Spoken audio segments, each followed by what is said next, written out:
Us girls want to dance. You're the boss. When the tropics work her spell. Do not confuse love with lust. Let's walk. I'll push the car. There are intimacies.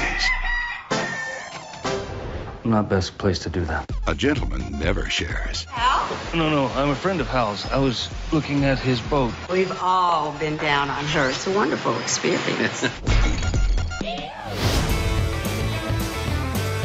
Everything you need is right here. It's called Madame Lasanga Predicts. What happened to Madame Lasanga? He got canceled. What do you mean, fired? Hunter was, I mean, to me, he was, prior to even meeting him, he was somebody that I'd greatly admired. You know, his work, his books, his outlook, you know, his whole way of life, his whole sort of way of moving forward in this kind of strange little soup bowl of existence. And when I met him, there was an instant kind of click between the two of us, and from that second on, it never let up. You know, we were very close until, you know, the moment of his exit. He seemed to be able to break out of that sterility of political coverage that one had got so used to deference and innuendo rather than truth. And Hunter went in there roaring and raging, generation of swine. You know, not many newspapers would print that kind of headline, and that's sort of what we need. We need a Hunter Thompson now, you know. And he was, to me, always like the hip Orwell. You know, he spoke those same truths as I perceived in Orwell, you know. He would go for the jugular, always. He didn't have a lot of choice. You know how many people applied for the job? One. You. Is that right? Even then, I thought I'd blown it. Zeroed in on my weakest spot. Which is what? 2.5 unpublished novels and references of equal fiction. Oh, you're a novelist. In a manner of speaking. I asked that there be a chair made for Hunter with his name on it. I asked that there be a script cover made for Hunter with his name on it.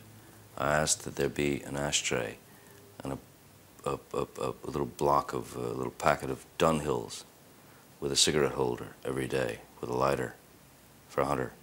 I asked that there be Chivas Regal, a bottle, next to his chair every day, and of course a bottle of ice, I mean, a highball glass filled with ice next to the bottle.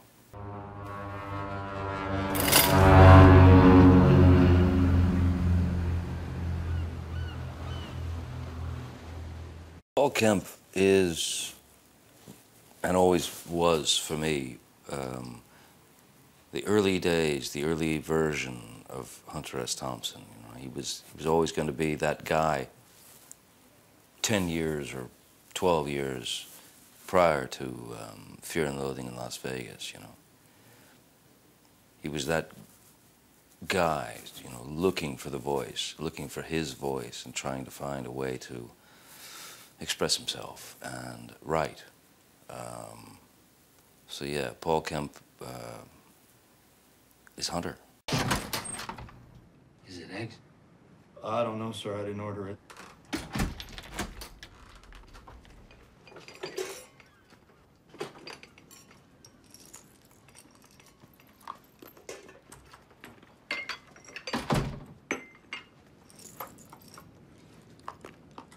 You want some water with that? No, I don't. Looks like you had a night. Get out. I intended to bring that to the attention of a member of staff. I had some difficulty getting it to open. It's the little key on the door key, sir. Right.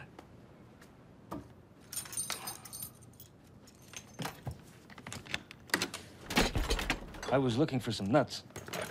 You smell it?